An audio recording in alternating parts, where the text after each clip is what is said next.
오늘 우리에게 주시는 하나님의 말씀은 창세기 19장 1절부터 29절까지 말씀입니다. 구약성경 창세기 19장 1절부터 29절까지의 말씀입니다. 저와 여러분이 한 절씩 교독하도록 하겠습니다. 저녁 때에 그 두 천사가 소돔에 이르니 마침 롯이 소돔 성문에 앉아 있다가 그들을 보고 일어나 영접하고 땅에 엎드려 절하며 이르되 내 주여 돌이켜 죄 중이므로 돌아 발을 씻고 주무시고 일찍이 일어나 갈 길을 가소서. 그들이 이르되 아니라 우리가 거리에서 밤을 새우리라. 롯이 간청하매 그제서야 돌이켜 그 집으로 들어오는지라. 롯이 그들을 위하여 식탁을 베풀고 무교병을 구우니 그들이 먹으니라. 그들이 먹기 전에 그 성 사람 곧 소돔 사람들에서 다 모여 그 집을 에워싸 롯을 부르고 그에게 이르되 오늘 밤에 내게 온 사람들이 어디 있느냐 이끌어내라. 우리가 그들을 상관하리라.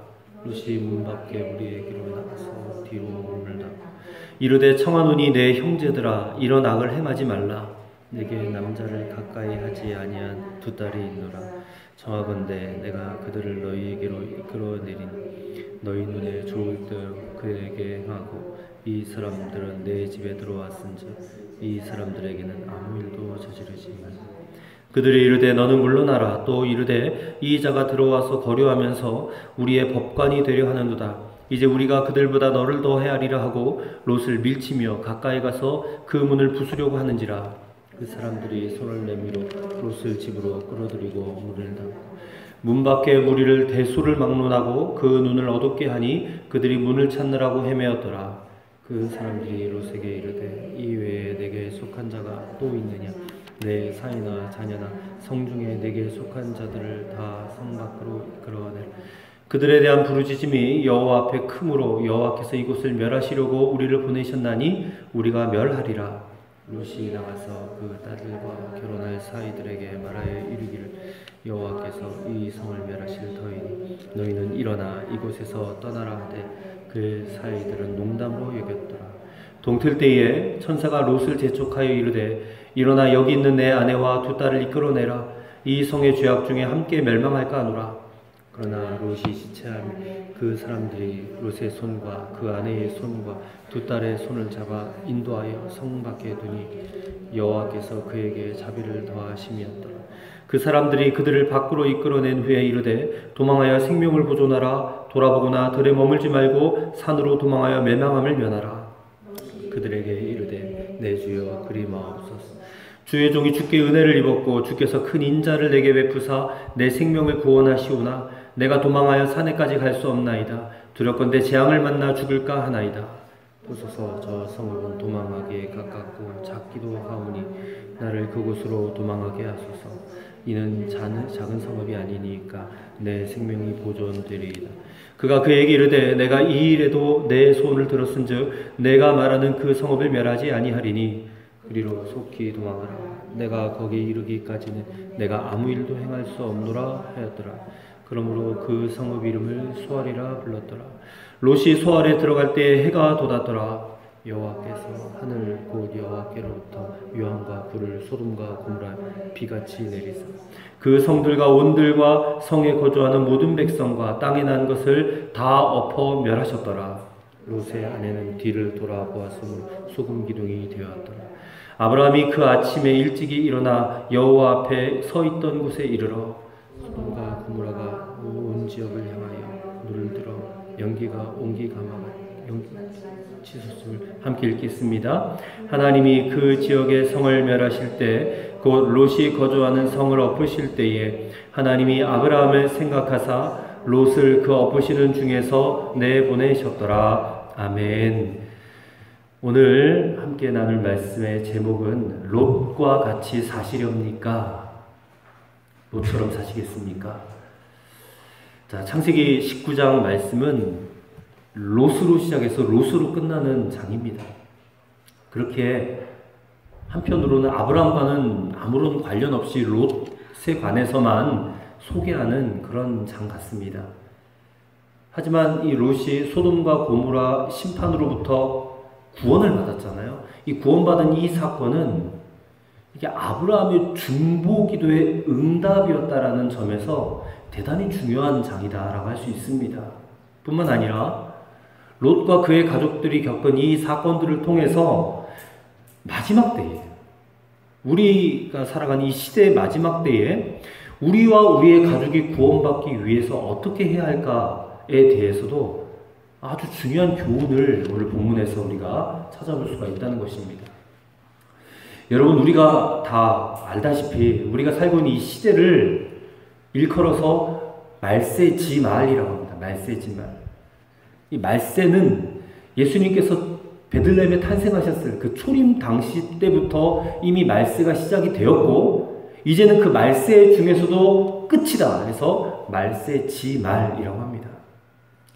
성경에 예언되어져 있는 이 말세에 대한 징조들, 그리고 오늘날 우리 시대에 진행되고 있는 모든 상황들, 참 이렇게 놀랍게 다 일치해가고 있는 것 같아요.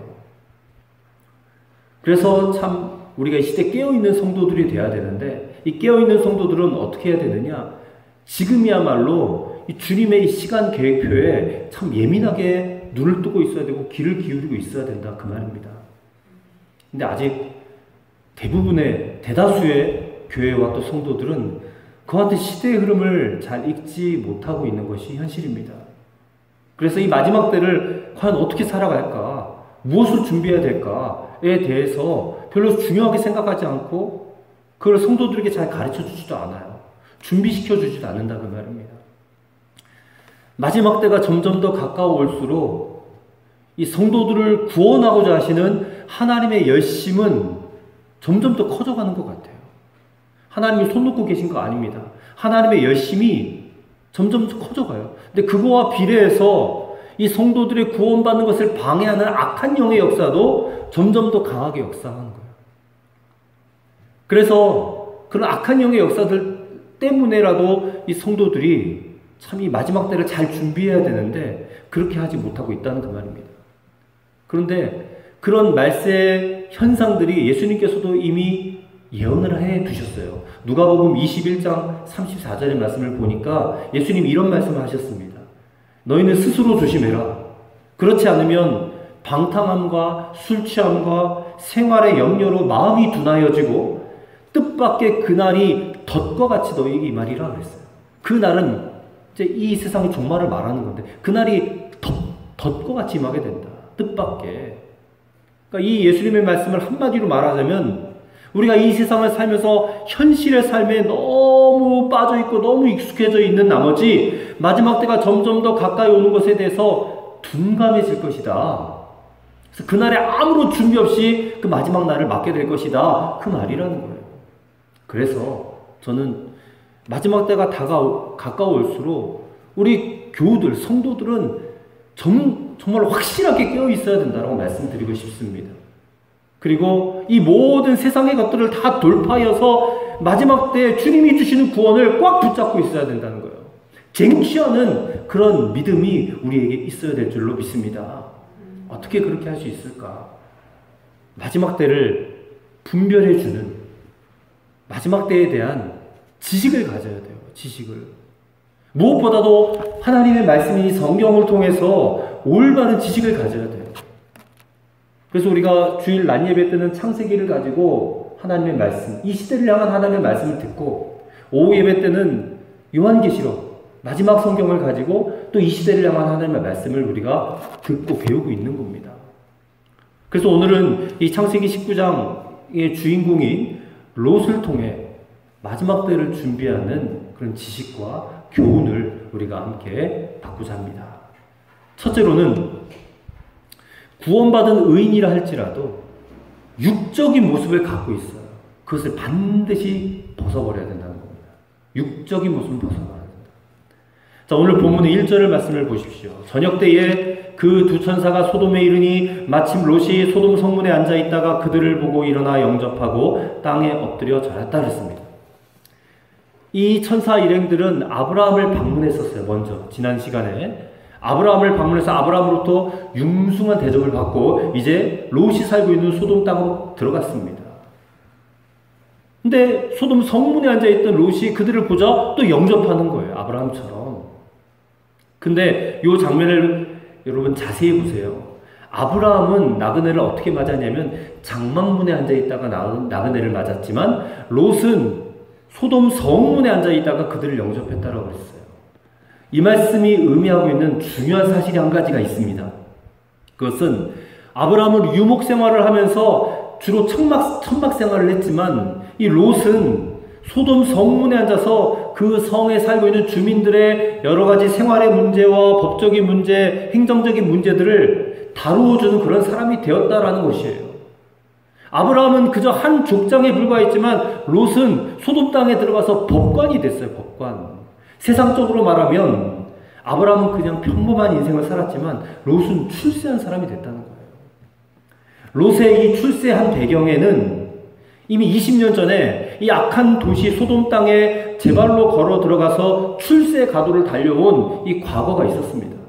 롯은 그곳에 들어오자마자 처음부터 출세와 영달의 기회를 잡으려고 세상과 타협하는 그런 일들을 서슴없이 행해왔다는 거예요. 사실 우리가 알다시피 그 물질 때문에 삼촌에 대한 은혜도 쉽게 저버렸던 사람 아닙니까, 롯이? 아브라함과 헤어지면서 롯은 이제 천막 생활은 청산하고 이제 도시로 들어가가지고 도시 생활에 접어드는 겁니다. 그곳에서 열심히 아마 노력을 했을 겁니다. 땀 흘려서. 그래서 그곳에서 나름 인정받고 또 사회적 지위도 얻었어요. 법관이라는. 한마디로 출세의 가도를 갖게 된 겁니다.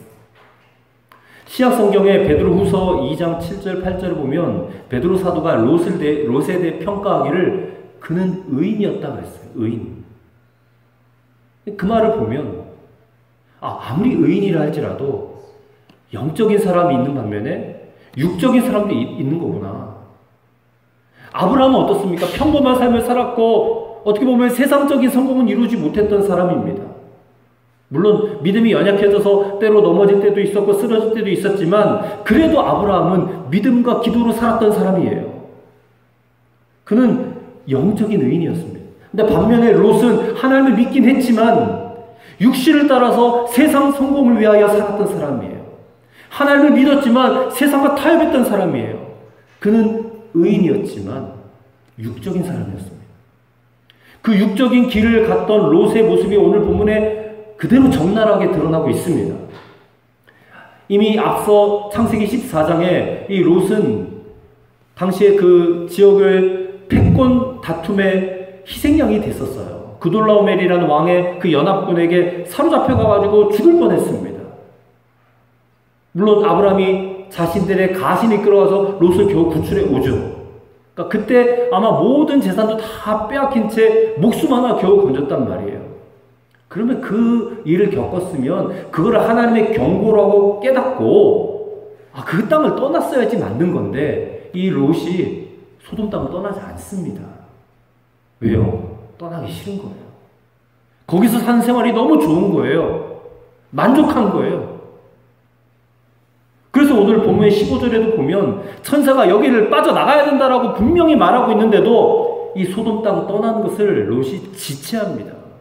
16절에 보세요. 롯이 지체한다 그랬어요.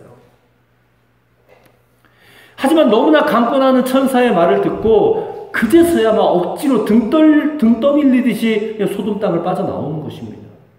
아마도 그동안 자신이 이루어놨던 세상적 성공들, 모아놨던 돈, 물질들 다 내버려두고 몸만 빠져나와야 되는 그 현실 때문에 너무 아깝고 그래서 눈물이 났을지도 몰라요. 육적인 모습이에요. 육적인 모습. 마지막 때 이런 성도들 굉장히 많을 겁니다. 저는 저와 여러분의 마지막이 이런 모습이 아니기를 간절히 바랍니다.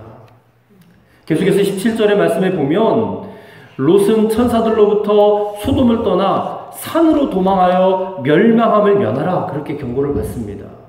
그것은 롯에게 베푼 하나님의 은혜입니다. 근데 롯이 그 은혜로 받아야 되는데 그 은혜를 은혜로 받지 못하고 거기서 자신의 주장을 단호하게 내세우는 거예요. 18절 말씀 보세요. 롯이 그들에게 이르되 내 주여 그리 마옵소서 그래요.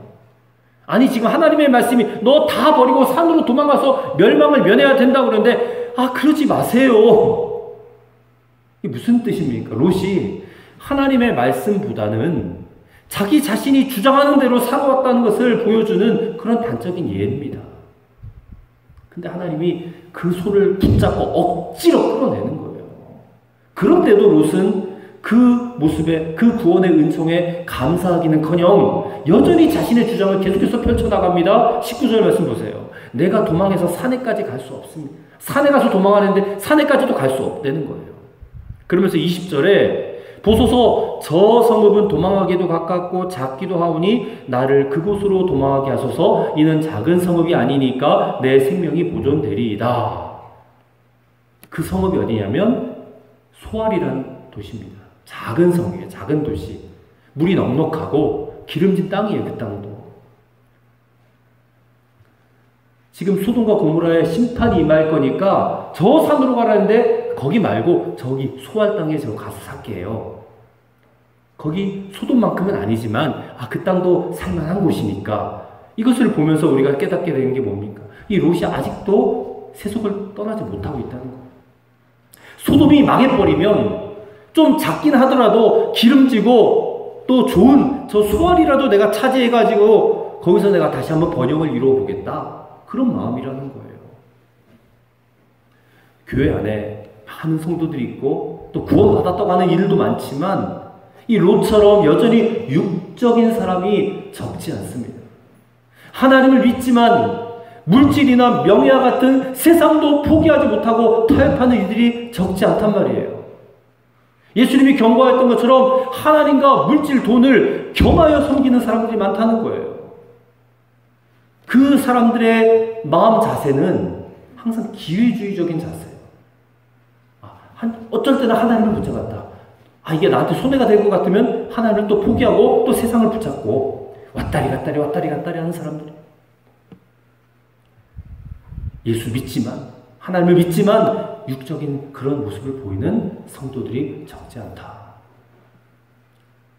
그러나 세상에서 자랑할 건 없지만 오직 믿음과 기도로 살아가는 그런 영적인 의인들도 적지 않습니다. 비록 가진 건 없지만 하나님이 나를 구원해 주신 것에 대해서 기뻐하고 감격하며 살아가는 그런 영적인 의인들도 있다는 거예요. 일상을 평범하게 살아가지만 하나님의 그 이름 때문에, 예수님의 그 이름 때문에 이 행복함을 잃어버리지 않는 그런 영적인 의인이 있다는 거예요. 아브라함과 같은. 그래서 오늘 이 시간 롯의 모습을 보면서 우리 자신의 모습을 이게 반추해 봐야 돼요. 나는 과연 영적인 의인인가? 아니면 육적인 의인인가? 아니면 이도저도 아닌 그런 사람인가? 우리가 영적 의인의 길로 가든지 육적 의인의 길로 가든지 그거는 우리가 선택할, 결단할 일이에요. 하지만 사도 바울이요 경고했습니다. 고린도전서 3장 15절에 누구든지 공력이 불타면 해를 받으리니 그러나 자기는 구원을 얻되 불 가운데서 얻은 것 같으리라. 이런 말을 했어요. 이게 무슨 말이냐면 지금까지 땅에 살면서 수고해서 이루어놓은 어떤 모든 공력들이 다 불타 없어질 때가 있다는 거예요. 그리고 자기 목숨만 겨우 건져냄을 받아 구원을 받을 수 있는 사람이 있다는 거예요. 한마디로 이런 구원은 부끄러운 구원이에요. 부끄러운 구원. 아슬아슬한 구원이에요. 롯과 같이. 롯이 이런 부끄러운 구원을 받았어요. 아슬아슬한 구원. 물론 그 구원도 자기의 어떤 의로움이 아니라 삼촌 그 아브라함의 중보기도 덕분이에요. 29절 말씀처럼. 마치 외줄타기 하다가 겨우 그냥 땅에 안착한 것 같은 그런 스릴 있는 그런 인생이에요. 여러분 이렇게 구원받고 싶습니까? 스릴 있게 살다가 스릴 있게 구원받고 싶어요? 한편으로는 구원받을 수 있는 그런 보장도 없지 않습니까? 이런 아슬아슬한 구원을 받기를 원하세요? 이러면 안 된다는 겁니다. 우리가 정말 예수 그리스도의 십자가의 공로로 의인이 됐다면, 우리 의인이 됐잖아요. 우리의 공로가 아니라 십자가의 공로로 의인이 됐다면 주님이 원하시는 것은 반드시 우리가 예전에 가지고 있었던 육적인 모습은 벗어버리고 영적인 옷을 입어야 된다 그랬어요. 사실 이 롯처럼 부끄러운 구원이라도 만족하려는 그런 성도들이 적지 않아요. 오늘날. 이 아슬아슬한 구원을 받기 원하는 이들이 너무 많아요. 왜냐하면 세상이 너무 좋으니까. 근데 그렇게 살다가 구원을 잃어버릴 수도 있잖아요. 그리고 사탄이 그런 롯과 같은 성도들을 그냥 가만히 내버려 두겠는가? 절대 가만 내버려 두지 않아요. 어떻게 해서든지 간에 자기 편으로 끌어들어서 그냥 지옥으로 들어가려고 하겠지요. 롯이 삼촌 아브라함의 중보기도 없었으면요, 넘어가고 말았을 겁니다. 오늘 롯과 같이 살아보고자 하는 많은 성도들이 그런 마음들을 가지고 있다면 그 마음을 버려야 됩니다. 양다리 걸치려고 하는 그런 마음을 버려야 됩니다. 의인 되었으면 의인답게 살아야죠. 한쪽은 반드시 포기해야 된다는 거예요. 세상과 버타며 살아가던 쾌락의 옷을 벗어버리고 육신의 정욕과 안목의 정욕과 이생의 사랑, 달콤함을 거절해야 되고, 그리고 정함이 없는 재물에 마음을 두지 말아야 돼요. 나는 이제부터 영적인 의인으로 살겠다라고 결심하고, 그리고 성령님의 도움을 구해야 됩니다. 마지막 때가 되면 주님께서 정확하게 두 편으로 갈라놓으실 거예요. 오른편과 왼편, 즉 양의 편과 염소의 편으로 갈라놓으실 텐데, 그 편에 어느 편에 여러분 속하기 원하십니까? 주님이 가르치는 그 기준에 합당하게 양의 편에, 오른편에 설 수 있는 저와 여러분 되기를 주의 이름으로 기도드립니다. 두 번째로 가족 구원입니다. 가족 구원은 축복임과 동시에 반드시 해야 될 사명이라는 겁니다. 이제 소돔과 고모라에 유황불이 막 비오듯이 쏟아져가지고 멸망을 당하는데 천사가 롯에게 이렇게 말합니다. 12절 말씀 보세요. 12절 그 사람들이 롯에게 이르되 이 외에 내게 속한 자가 또 있느냐? 내 사위나 자녀나 성 중에 내게 속한 자들을 다 성 밖으로 이끌어내라 그랬어요. 이 참 놀라운 말씀입니다. 이 롯에게 속한 사람들은, 가족들은 다 구원해주겠다는 거예요. 롯의 축복이죠. 그래서 결혼하기로 예정되었던 사위들에게 가서 이제 여기 멸망이 임할 거니까 빨리 소돔성을 떠나야 된다고 말을 했더니 사위들이요 농담으로 여기는 겁니다. 14절에. 그래서 사위들 설득하는데 실패하고 이제 자기 아내와 두 딸만 데리고 소돔성을 떠났는데, 이제는 아내가 또 그 소돔성을 뒤돌아봐가지고 소금 기둥이 되는 겁니다. 그 아내를, 소금 기둥이 된 아내를 내버려두고 도망가야 되는 롯의 심정이 얼마나 먹먹했을까. 그나마 두 딸은 구원을 했구나 싶었는데 이 두 딸이 또 생각하는 거하고 행하는 짓을 한번 보세요. 우리가 읽진 않았지만 31절 이하에 보면 이 두 딸들이, 롯의 두 딸들이 아버지의 후손을 잇자고 무슨 짓을 하는지 보세요. 아버지를 술을 먹여가지고 취하게 만들어서 잠을 재운 다음에 아버지하고 관계를 가져가지고 아이를 낳는 그런 일들이 벌어집니다. 여러분, 이게 지금 뭘 얘기하고자 하는 거냐? 모든 가족들이 다 소돔 사람화 된 거예요. 소돔 사람화 됐다. 이런 일들을 짧은 순간에 겪을 수밖에 없었던 롯의 심정이 어떻겠는가? 이 소돔성이 멸망할 때에 물론 롯이 구원받은 건 분명한 사실이지만 그 구원받은 감격이 그에게 있었겠는가? 없었을 거예요. 비참했을 것입니다. 근데 이 모습은 가정 구원에 실패한 성도의 모습을 보여주는 겁니다. 공부 많이 못했고 사업이 실패한 것과는 비교할 수조차 없는 대실패 인생이에요. 문제는 마지막 때가 왔을 때에 우리 성도들 가운데 이 롯의 가정과 같은 그런 이들이 많을 것이다라는 사실입니다. 과연 천국 가는 길에서, 그리고 마지막에 이 땅에 부어질 대환란과 그리고 사탄의 미혹의 그때에 우리의 사랑하는 가족들은 과연 안심할 수 있겠는가? 두 명의 천사가 소돔성을 찾아왔을 때 롯은 그들을 보자 곧장 내려와서 엎드려 절하고 자기 집으로 모셔드립니다. 그리고 정성껏 음식을 대접을 해서 그들을 자기 집에 머물고 갈 것을 간청을 해요. 아브라함처럼 똑같이 그렇게 합니다. 그 모습을 보면 이 롯 역시 타락한 소돔성에 살고 있었지만 그 마음 중심은 하나님의 사람이겠구나, 이구나, 그런 증거예요. 베드로후서 2장 8절에 보면 이 롯이 소돔에 살면서 소돔 사람들의 그런 불법한 삶의 모습을 보며 마음이 상하였다라고 기록을 했어요. 근데 롯이 이렇게 자기 자신은 의로웠는지 모르겠지만 소돔에 살면서 그는 단 한 사람도 변화시켜내지 못했다는 겁니다. 사위는 고사하고 아내도, 아니 두 딸들도 변화시켜내지 못했어요. 그래서 롯의 마지막 결국이 어떻게 됐는가? 평생 그냥 축복하며 살았지만 사명은 생각지도 않고 살았다라는 것을 우리가 볼 수 있는 겁니다. 4절 이하에 보면 두 천사가 롯의 집에 머물려고 들어갔을 때에 이 소돔 사람들이 그 롯의 집을 에워싸고 그 두 천사를 내어놔라, 우리가 그들과 상관하겠다, 그렇게 행패를 부릴 때에 롯이 8절에 이렇게 말합니다. 8절에 내게 남자를 가까이 하지 아니한 두 딸이 있노라. 청하건대 내가 그들을 너희에게로 이끌어내리니 너희 눈에 좋을 대로 그들에게 행하고 이 사람들은 내 집에 들어왔은즉 이 사람들에게는 아무 일도 저지르지 말라. 그렇게 사정을 해요. 나그네를, 손님을 보호하기 위해서 지금 자기 딸을 내어주겠다. 이 말이 안 되는 것 아닙니까? 이 모습을 보면 롯 역시도 소돔화되어 가고 있어요. 이 사명 없이 살아가는 성도의 현실이라는 겁니다. 여러분, 구원받은 성도에게는 축복의 약속이 있습니다. 그 축복의 약속과 동시에 너희는 세상의 빛이다, 너희는 세상의 소금이다라는 사명도 있어요. 온 세상에 나가 복음을 전하라, 그런 사명도 있어요. 그 사명을 명심하고 있으면 세상을 구원하는 자가 되겠지만 그 사명을 모른 채 그냥 깜깜하게 있으면 세상과 점점 닮아갈 수밖에 없어요. 동화될 수밖에 없어요.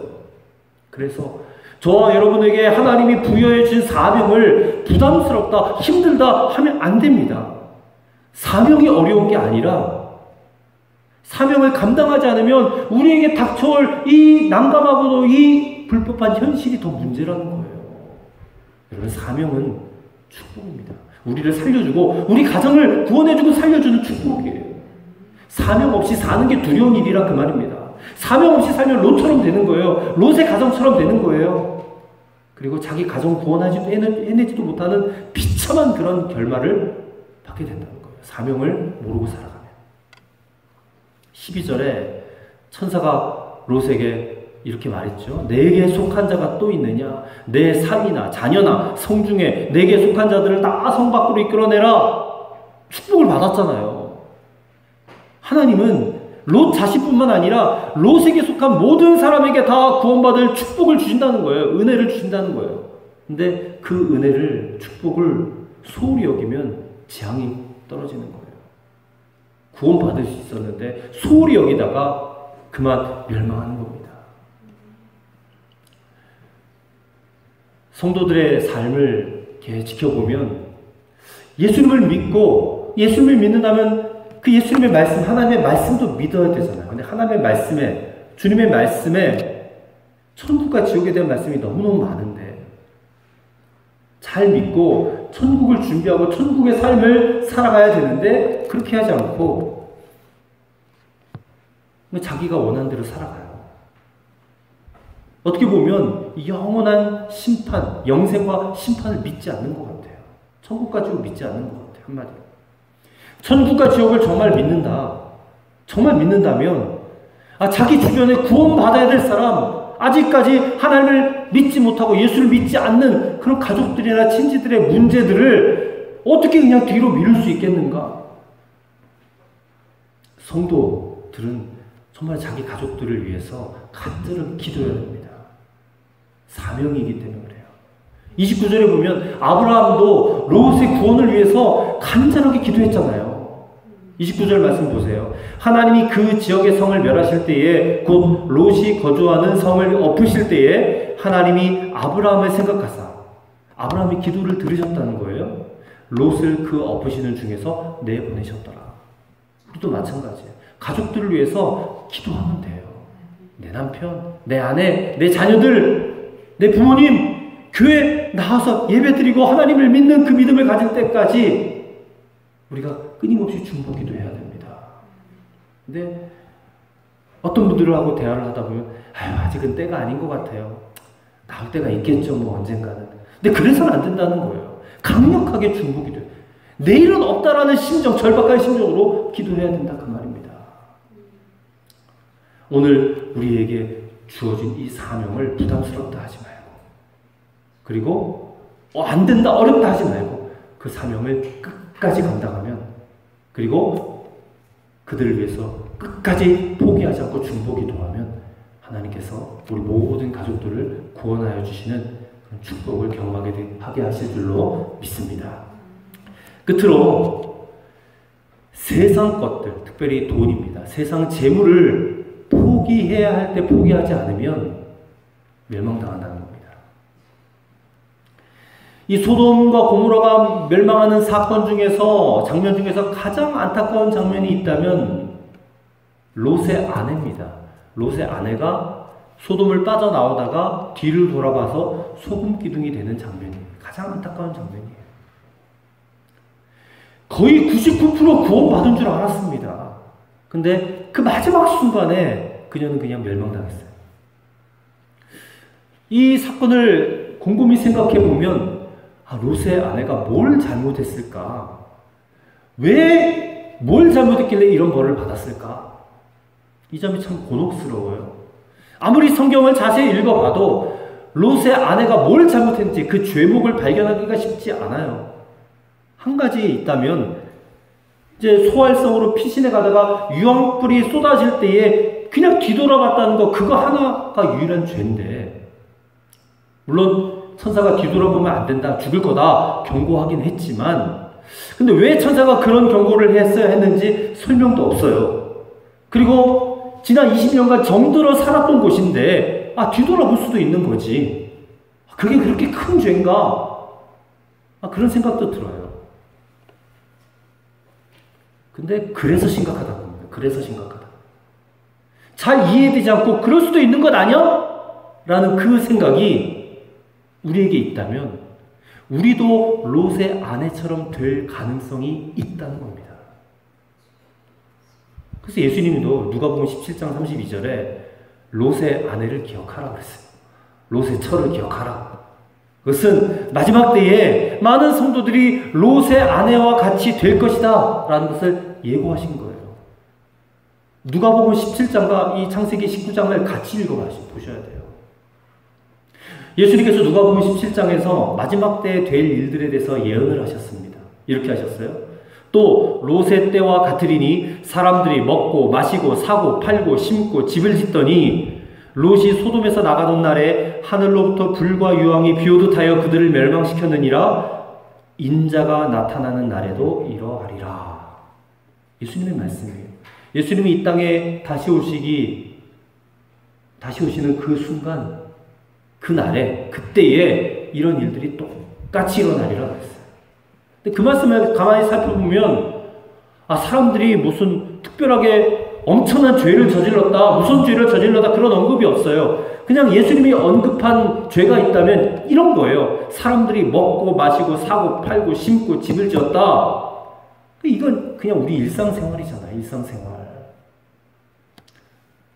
롯의 아내의 죄도 무슨 음란방탕 이런 게 아닙니다. 예수님께서 또 이 천사들에게 행패 부리던 소돔 사람들 있잖아요. 그리고 소돔성을 떠나야 된다는 것을 듣고도 비웃었던 롯의 사위들, 그런 사람들은 언급도 안 하세요. 예수님은 아예 그런 사람들의 문제는 논외로 치고, 정작 예수님의 마음이 안타까웠던 사람은 누구냐? 불타는 소돔성에서 빠져나왔던 롯의 아내. 그도 멸망했다는 거예요. 그도 멸망했다. 그 점을 잊지 말라. 그래서 롯의 처를 기억하라 하는 거예요. 그럼 롯의 아내의 죄가 뭐냐? 물질을 사랑한 겁니다. 얼마나 사랑했느냐? 자기 생명보다 더 중요하게 여길 만큼 사랑했다는 거예요. 16절에 보면 천사가 롯의 아내의 손을 붙잡고 성 밖으로 끌어냈어요. 롯의 아내는 스스로 성을 나오지 못했다 그 말이에요. 그 말은 성 밖으로 나온 건 몸뿐이었고 마음은 여전히 그 성에 있었다라는 겁니다. 보세요. 그녀에게 지금 이 순간은 다른 거 생각할 여유가 없잖아요. 거추장스러운 거 다 버리고 뒤돌아보지도 말고 곧장 소활성으로 달려가야 생명을 건지게 되는 그 순간이에요. 롯과 한번 비교해볼까요? 롯은 비록 지체하긴 했지만 결정적인 순간에는 모든 거 버렸어요. 그리고 자신의 생명을 구하는 길로 끝까지 나아갔습니다. 그게 그가 의인이었다는 증거가 되죠. 근데 롯의 처는 그렇게 못했습니다. 그 절박한 순간에도 그녀는 지금까지 20년 동안 살아왔던 호화로운 집, 그 쌓아놨던 물질에 대한, 돈에 대한 미련을 떨치지 못했어요. 그게 어떻게 될지 궁금해서 미칠 것 같았어요. 그래서 달려가야 될 길에, 뒤돌아보지 말고 달려가야 될 그 길에 그냥 돌아선 겁니다. 마지막 순간 거의 99% 구원받은 상태에서 그만 생명이라도 건져야 될 그 순간에 그녀는 재물, 그 세상 것들에 대한 미련을 버리지 못해서 뒤돌아보다가 소금기둥이 되고 말았다. 이게요, 단지 그냥 호기심 때문이라고 그렇게 생각하면 안 됩니다. 호기심 때문이었다면 하나님이 소금기둥이 되는 벌을 내릴 이유가 없습니다. 왜 그런 벌을 내리셨는가? 롯의 아내의 마음에는 물질에 대한 집착과 사랑이 있었다는 거예요. 욕심이 있었다는 거예요. 그것을 선택했다는 거예요. 구원보다 물질을 선택했다는 거예요. 그래서 소금기둥이 된 거예요. 이렇게 말해볼까요? 생명을 선택했는데 그걸 선택하지 않고 죽음을 선택한 거고, 하나님을 선택해야 하는데 그 하나님을 버리고 마귀를 선택한 것이고, 천국을 선택해야 하는데 천국을 버리고 지옥을 선택했다는 거예요. 물질에 대한 욕심이 이렇게 무섭습니다. 그래서 야고보서에 돈을 사랑하는 것이 일만하게 뿌리라고 그랬잖아요. 일만하게 뿌리. 오늘 우리의 몸은 교회에 와 있습니다. 우리의 마음도 여기 있습니다. 우리 마음은 어디 있습니까? 정말 교회에 있고 주님께 있습니다. 마태복음 15장 8절에 이 백성이 입술로는 나를 공경하되 마음은 내게서 멀도다 경고하셨어요. 우리 마음이 저 세상에 나가 있는 것 아닙니까? 우리에게도 모든 거 다 버리고 영생 하나 붙잡아야 될 그때가, 마지막 때가 점점 다가오고 있습니다. 그때를 준비해야 됩니다. 근데 장담할 문제가 아니에요. 롯의 처를, 롯의 아내를 기억하라 말씀하신 데는 이유가 있어요. 롯의 처처럼 행동할 교우들이 많을 것이기 때문에. 지금 물질 때문에 가정이 편한 날이 없고, 물질 때문에 인간관계 깨어지고, 물질 때문에 신앙생활에 어려움이 생기는 이들이 많습니다. 롯의 아내처럼 변해가는 그런 중이에요. 오늘 사랑하시는 성도 여러분, 롯의 아내가 뒤를 돌아본 거는 자기도 모르게 그렇게 됐다는 거예요. 절대 뒤돌아보면 안 된다 말은 들었지만, 야, 저절로 뒤돌아보게 되는 것 어떻게 해요? 그래서 우리도 그런 상태가 되지 않도록 하기 위해서 훈련해야 돼요. 그냥 생각만 하고 있으면 되는 게 아닙니다. 훈련을 해야 돼요. 죄와 타협하지 해야지만이 돈을 벌 수 있다면 그거 거절해야 되고, 돈을 쥔 손을 놔야 될 때 손 놓는 법을 훈련받아야 돼요. 우리 주변에 내가 나누고 베풀고 섬겨야 될 이들이 있다면 그 순간을 놓치면 안 됩니다. 그들에게 손을 놓고 베풀어요. 하나님 앞에 드려야 될 11조와 감사의 예물을 잘 드려야 되고, 구제, 헌금도 그게 바로 훈련입니다. 손을 놔야 될 때 놓지 못하면 더 큰 것 잃게 된다는 것을 우리가 꼭 명심해야 될 줄로 믿습니다. 오늘 사랑하는 성도 여러분, 우리가 천국을 바라볼 수 있어야 됩니다. 천국을 바라보는 눈이 뜨이면 이게 신앙적인 방황 다 끝나는 겁니다. 오늘 예배하면서 그 눈 뜨게 해주십시오. 그렇게 기도하시기 바랍니다. 우리가 그래야 롯의 아내처럼 되지 않습니다. 천국을 어떻게 논리적 설명만 듣고 이해할 수 있겠어요? 믿을 수 있겠어요? 성령의 역사가 함께 있어야 된다는 거예요. 믿어지는 은혜가 있어야 된다는 거예요. 오늘 저와 여러분에게 그 은혜가 부어지게 되기를 주의 이름으로 간절히 축복합니다. 하나님 아버지, 롯의 사건을 통하여서 마지막 때를 살고 있는 우리에게 무엇을 준비하며 살아야 하는지 깨닫게 하신 것을 감사합니다.